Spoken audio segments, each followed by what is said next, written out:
So, when it comes to anthology series, they're almost impossible to talk about cleanly. You can't sum them up the way you can a normal show because they're not one story. They're dozens of separate ideas stitched together under a shared banner. Every episode is its own world, its own tone, its own success or failure. Some land, some don't. Some become classics, and some vanish from memory the second the credits roll. And that's before you even get into the fact that anthologies themselves splinter into subgenres. Kid-friendly gateway horror like Are You Afraid of the Dark? And Goosebumps, softcore noir pulp like Femme Fatales, cult TV staples like Tales from the Dark Side, Fear itself, and the unavoidable Titan Tales from the Crypt. It's a format that should be limitless, but that's also the problem. Too much freedom often means no identity, no spine, no coherence. You get novelty without legacy, vibes without memory. A lot of anthology shows become content machines rather than stories. Interchangeable episodes, interchangeable moods, interchangeable fears. They exist to be watched, not remembered. Which is why the idea of a seasonal anthology is so much stronger. Not disconnected episodes, but self-contained seasons. One story, one tone, one killer, one thematic core per run. A beginning, middle, and end. A complete narrative experience that resets each season without becoming disposable. The story changes, the cast changes, the setting changes, but the identity of the series stays intact. You're not watching random horror, you're watching variations on a form. Structure without stagnation, freedom without chaos. That's the sweet spot. It's the difference between an anthology being a grab bag and an anthology being a format.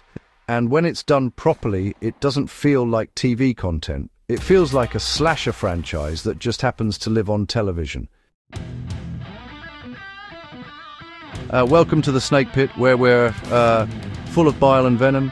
I'm your host, Snake Damon, and today we're talking about the rarest thing in modern TV horror, an anthology series that actually understands the genre it's playing in. We're talking about slasher.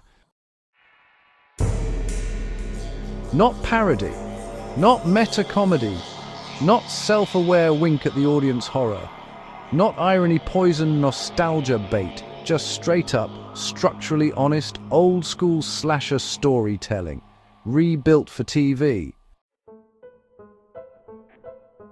Each season of slasher functions as its own complete narrative, built around a masked killer, a closed circle of victims, and a moral or social fault line that drives the violence.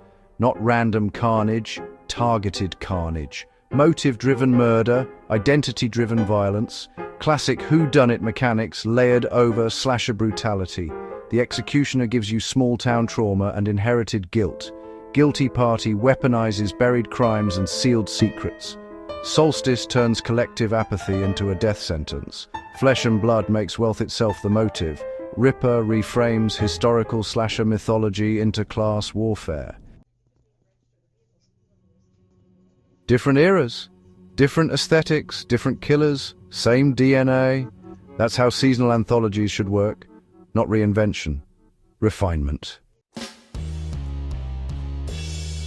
Even when the setting shifts to 1900s, Toronto in Ripper, or the genre tone leans gothic instead of modern, it still feels like slasher. The identity doesn't vanish, it evolves.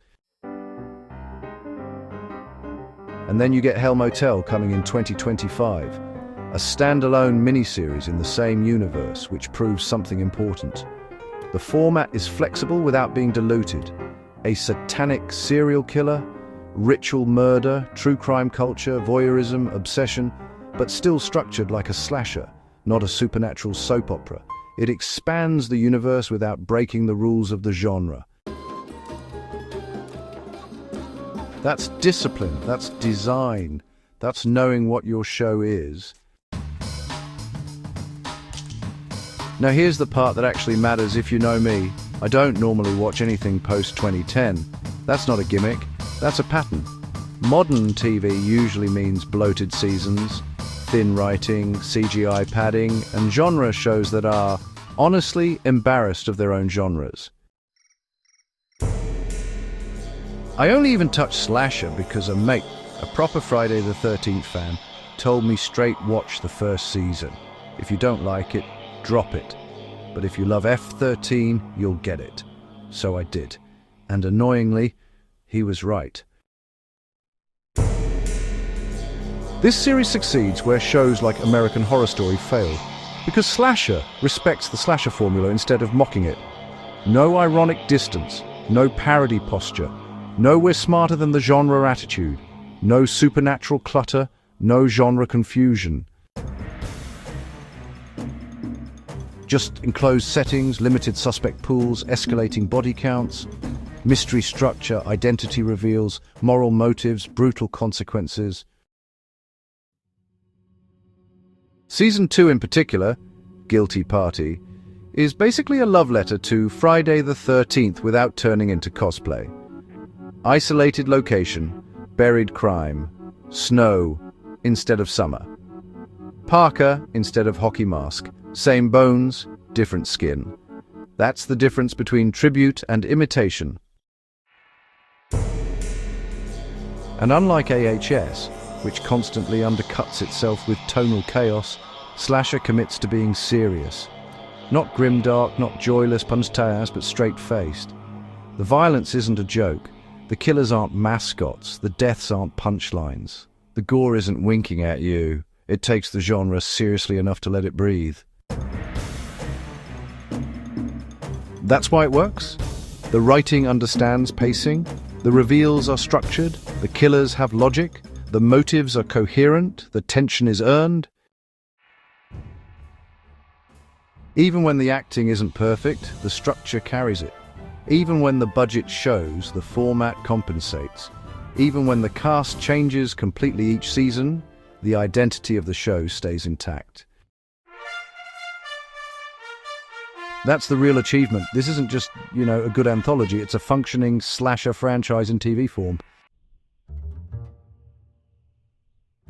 Most modern anthology shows are, vibes first, structure last. They sell mood, not mechanics, aesthetic, not architecture. Slasher does the opposite. It understands that horror works best when rules exist, patterns exist, consequences exist, logic exists, and escalation exists. Fear isn't just atmosphere, it's structure. That's why it's rewatchable. And honestly, that's why it works episodically and seasonally. That's also why it doesn't collapse into gimmicks, right? And that's why, as someone who doesn't usually touch modern TV, this one stuck with me. Slasher isn't perfect, but it's disciplined. It isn't revolutionary, but it's honest. It isn't prestige TV, but it's genre TV done properly. And yeah, that matters more. It understands slasher horror as a form, not a costume. As a structure, not a joke. As a tradition, not a parody target. Seasonal anthology done right. Genre respect done right. Old school formula with modern execution. Move aside gimmick horror. Move aside irony horror. Move aside parody horror. If you're a Friday the 13th, Halloween, 80s slasher fan, this isn't optional viewing, it's required reading. Thanks for dropping by the Snake Pit, where we thrive on untapped potential and lost opportunities.